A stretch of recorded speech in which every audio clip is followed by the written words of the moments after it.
ഇന്നത്തെ ഏറ്റവും പുതിയ വീഡിയോയിലേക്ക് ഇവർക്കും സ്വാഗതം. അങ്ങനെ കഴിഞ്ഞ ഒരുപാട് നാളുകളായിട്ട് നാം കാത്തിരുന്ന എമ്പുരാന്റെ കൃത്യമായ കേരള ആദ്യ ദിവസത്തെ കളക്ഷൻ പുറത്തു വന്നിരിക്കുകയാണ്. അത് പ്രകാരം നമുക്ക് എല്ലാവർക്കും അറിവുള്ളത് പോലെ തന്നെ എമ്പുരാൻ എന്ന സിനിമ ആദ്യ ദിവസം കേരളത്തിൽ റെക്കോർഡ് കളക്ഷൻ നേടിയെടുത്ത് തുടങ്ങിയിരിക്കുകയാണ്. ആദ്യ ദിവസത്തെ സിനിമയുടെ കൃത്യമായി കേരള ഗ്രോസ് കളക്ഷൻ പുറത്തു വരുമ്പോൾ 14,07,00,000 രൂപയാണ് എമ്പുരാൻ ആദ്യ ദിവസം കേരളത്തിൽ ഗ്രോസ് ആയിട്ട് നേടിയെടുത്തിരിക്കുന്നത്. ലാലേട്ടന്റെ കരിയറിൽ ഏറ്റവും ഉയർന്ന FT റെക്കോർഡ് കളക്ഷൻ നേടിയെടുത്ത സിനിമയായിട്ട് മാറിക്കഴിഞ്ഞ മലയാള സിനിമയുടെ ചരിത്രത്തിൽ ഏറ്റവും ഉയർന്ന കളക്ഷൻ നേടിയെടുത്ത സിനിമയായിട്ട് മാറിക്കഴിഞ്ഞ സിനിമ വിജയുടെ 2023 തിയേറ്ററുകളിലേക്ക് എത്തിയ ലിയോയുടെ റെക്കോർഡ് FT കളക്ഷൻ 12 കോടി കളക്ഷൻ ഇപ്പോഴത്തെ എമ്പുരാൻ നിസ്സാരമായിട്ട് മറികടന്നിരിക്കുന്നത്.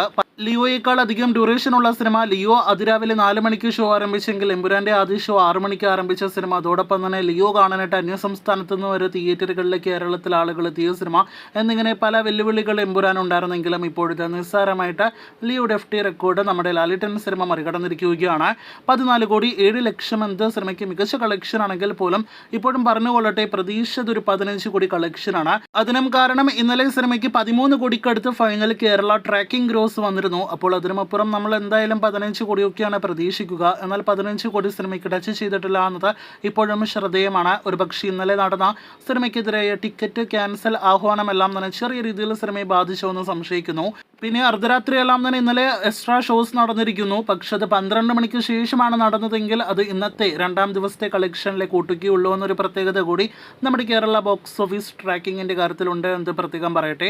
എന്തായാലും ആദ്യ ദിവസത്തെ കളക്ഷൻ കണക്കിൽ പെടാത്ത കളക്ഷൻ എല്ലാം തന്നെ ഇന്നത്തെ കണക്കുകളിൽ വരും.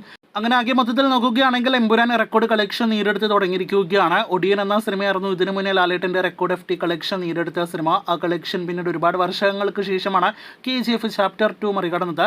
അതിനുശേഷം KGF ഏകദേശം 1 വർഷത്തെ ആയുസ് മാത്രമേ ലിയോ നൽകിയുള്ളൂ. ലിയോയുടെ റെക്കോർഡ് ബ്രേക്കിംഗ് കളക്ഷൻ ആയുസ് ഇപ്പോഴത്തെ 1.5 വർഷം മാത്രമേ എമ്പുരാൻ നൽകിയിട്ടുള്ളൂ. ഇനി എമ്പുരാന്റെ കളക്ഷൻ ആരും മറികടക്കുമെന്നാണ് നാം ഉറ്റുനോക്കുന്നത്. അതിന് കുറച്ച് വർഷങ്ങൾ എടുക്കുമെന്നാണ് നമ്മുടെ ഒരു നിഗമനം.